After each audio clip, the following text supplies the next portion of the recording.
with Virtuosity, just tell me how, if we can start about how it came to be, like what was the genesis? And Russell Crowe at the time wasn't a big star, but I think Denzel Washington was. No Um, one knew Russell Crowe here. Almost no yeah, one. I he basically blew. had to bring him over. He flew over. He slept on my couch. I paid for his screen test. Most of the studio was like, "Who the fuck is Russell Crowe? We don't want to, I mean, literally, I had a lot of resistance, except Sherry Lansing and Deborah Aquila. Deborah Aquila, who was the casting director at Paramount at the time, totally supported him with me, and so did Sherry Lansing.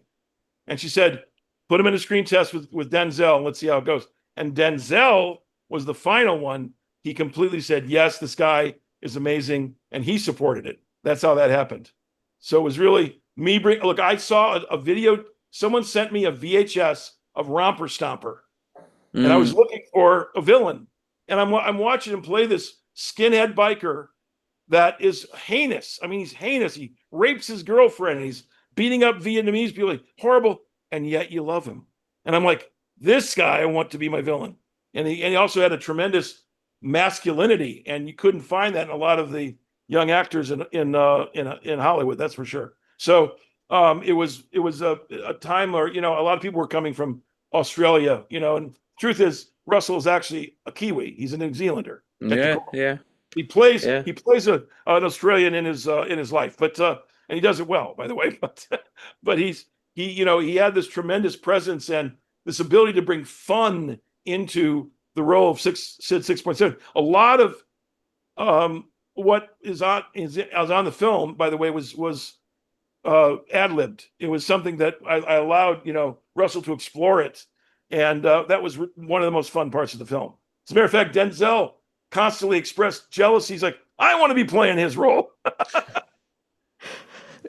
Well, he kind of did play a bad guy in Training Day, which was I Yes, he think did. 9 years later. And he wrote, But and he won the Academy Award up against Russell in Beautiful Mind for that yes, role. Yeah, yes, so it came yes. full circle. It certainly did. And Russell Crowe, so you mentioned his Kiwi. So I've grown up watching cricket a lot. I don't know if you've ever seen cricket. I have, Uh, and it's like watching paint dry. But anyway, so his brother, I think his older brother named Martin Crowe, was the captain of the New Zealand cricket team in the late 80s and early 90s, and he was like a yeah, really phenomenal player. You mentioned that, so I had to bring that in. But going yeah, back to full circle of him playing a bad guy. Now his upcoming film with Rami Malek, Nuremberg. I don't know if you've seen the trailer.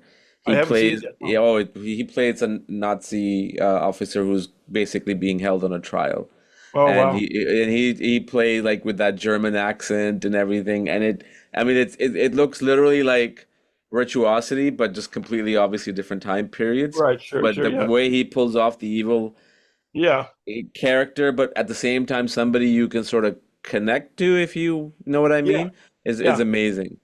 Oh, great, yeah. Well, look, Russell, I think his performance in Virtuosity is amazing. Yeah. Um, I had so much fun filming it with him. It was a constant exploration of how do we get more interest and style into this part, and he constantly brought that. He's a very instinctual and intelligent actor that way. And the fact that Sherry Lansing allowed me to explore things with his character like that in terms of ad lib was very unique. She was an amazing studio head. I think it's because she was a woman. She didn't have all the bullshit the guys had going on, and she basically protected me during the making of that film to do some really unique things in it. I mean, look, I make genre films that have esoteric ideas in them. I was very influenced by David Cronenberg, of course, and Hmm. David Lynch, and who Cronenberg, Scanners. That's a genre film about exploding heads, but it's got some really esoteric ideas in it. And so I'm always late. If people looked at Virtuosity, oh, it's a sci-fi action film, but if you look at it now and look It's at not.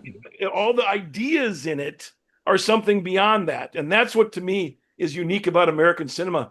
You can actually make a big audience film for a global audience that will be absorbed by them and enjoyed, but you can put real esoteric concepts in there. Same thing with Lawnmower Man, which was an independent film, but no one knew the term virtual reality at that time. The word virtual wasn't out there at Yeah. all. Matter of fact, I had to force them to put that term into the trailer. So we had to go back and insert it. because they said no one knows what that is. I said, please, you got it. It's about that, please. And so they did. And rest is history.